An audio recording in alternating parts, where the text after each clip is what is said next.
পূর্ব মেদিনীপুর জেলার ময়নার বিজেপি পরিচালিত গজিনা গ্রাম পঞ্চায়েতের উপপ্রধান সৌমেন কর অযোগ্যদের তালিকায় নাম রয়েছে 1485 নম্বরে।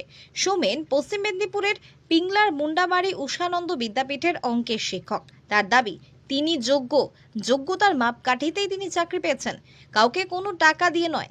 এই তালিকায় নাম নিয়ে এর বিরুদ্ধে হাইকোর্ট এবং এসএসসির দ্বারস্থ হবে বলে জানিয়েছেন তিনি। অ্যাকচুয়ালি পরীক্ষার যা পদ্ধতি ছিল, ফর্ম ফিল আপ থেকে শুরু করে আমাদের যা যা ক্রাইটেরিয়া ছিল সেগুলো সবই উত্তীর্ণ করেছি এবং তার ডকুমেন্টসও আমার কাছে রয়েছে।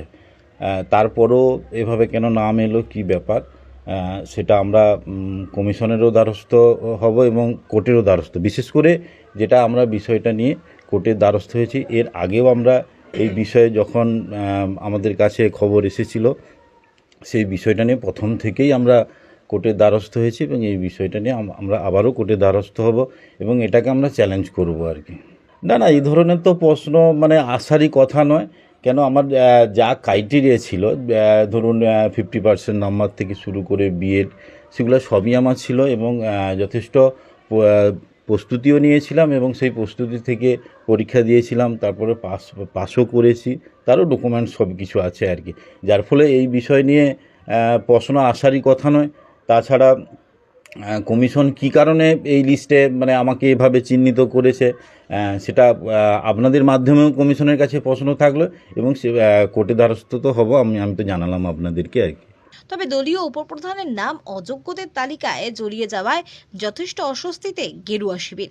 বিষয়টি সামনে আসায় দূরত্ব বাড়াচ্ছে দল। বিজেপির তমলুক সাংগঠনিক জেলা কমিটির সদস্য তথা গজিনা এলাকার বিজেপি নেতা চন্দন মণ্ডলের বক্তব্য, 2016 সালে ও চাকরি পেয়েছে আর 2023-এ পঞ্চায়েত ভোটে জিতে আসে সৌমেন উপপ্রধান হয়েছে। কেউ দোষ করে থাকলে সে অবশ্যই শাস্তি পাবে। পাশাপাশি বিস্ফোরক দাবি করেছেন বিজেপি নেতা চন্দন মণ্ডল। তার দাবি, এখনো চাকরি বিক্রির দালালরা ময়না এলাকায় ঘুরে বেড়াচ্ছে। দেখুন, আমরা দেখেছি যে পশ্চিমবাংলার যা অবস্থা, পশ্চিমবঙ্গের চাকরির দুর্নীতি ডুবে গেছে, প্রমাণিত, অযোগ্যরা চাকরি পাচ্ছে। তবে আমাদের গজিনা গ্রাম পঞ্চায়েতের উপপ্রধান সৌমেন কর 2016 সালের প্যানেলে চাকরি পেয়েছিল, তখন আমাদের দলের সাথে কোনো যুক্ত ছিল না। সে বিষয়ে আমি সঠিকভাবে জানিনি, কেন তখন ওর সাথে আমার অত ঘনিষ্ঠ পরিচয় হয়নি।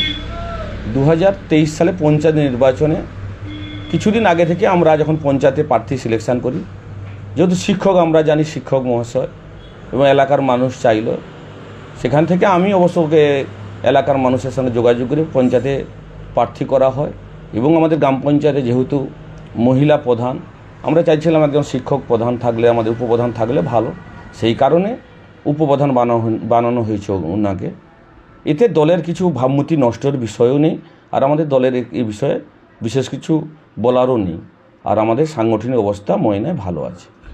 দেখুন, তো আইনের পথেই চলবে এবং সঠিকটা তো বিচার মানুষ চায়, সঠিক হওয়া উচিত। কেউ যদি দুর্নীতি করে তার জন্য তো দল দায়ী নয়, কেউ যদি টাকা দিয়ে চাকরি নেয়, এতে দলের অস্বস্তির কিছু বিষয় নেই। আর অভিজিৎবাবুকে তো আমাদের লোকসভা নির্বাচনে আমাদের বিপুল জয় এবং আমাদের গ্রাম পঞ্চায়েত থেকে কিন্তু আমরা ভালো লিড করেছি। আমরা যে পঞ্চায়েতে যে লিড করেছিলাম বা 2021 সালে আমরা আমাদের গজিনা গ্রাম পঞ্চায়েত থেকে ভারতীয় জনতা পার্টির প্রার্থীকে জয়লাভ করেছি, লিড দিয়েছি।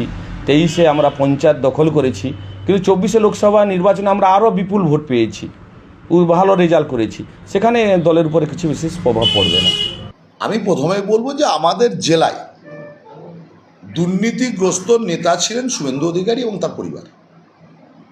সেই জায়গা থেকে যারা শুভেন্দু অধিকারীর ঘনিষ্ঠ ছিলেন, তাদের পরিবার বিগত দিনে প্রাইমারি থেকে শুরু করে হাই স্কুল এবং Contai cooperative bank, Tamluk Ghatal bank, সব জায়গায় সমবায় ব্যাংক ক্ষেত্রেও দুর্নীতিরকে সামনে রেখে, দুর্নীতির সহযোগিতা নিয়েই শুভেন্দু অধিকারী তাদেরকে বিভিন্ন ক্ষেত্রে চাকরি দিয়েছে।